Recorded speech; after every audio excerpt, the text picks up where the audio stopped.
Hey guys, in this video I'm going to show you how to swap crypto in the Binance Web3 wallet. So I'll just go and launch up Binance. Now right here guys, what you need to do, usually will be on the exchange tab like this one, okay? You just want to come here at the top right, click on wallet to access your Web3 wallet, right? And here, this is all you need to do, okay, to swap crypto. So come here and click on a trade, okay? And here you'll see the swap option. So just click on this agreed to disclaimer. So you choose from what you want to swap. Okay, let's say you want to swap from the BNB, right?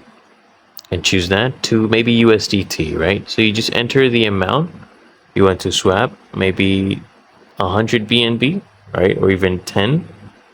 And then you'll swap it to USDT. You'll see how much USDT you'll receive and how much that equates to. And if you had enough balance, you could just come here and just click on a swap, okay?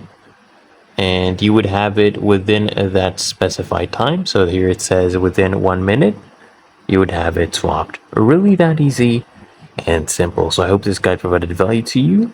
And if it did, make sure you smash that like button. As well as subscribing to Smart Solutions, and I'll see you guys in the next one.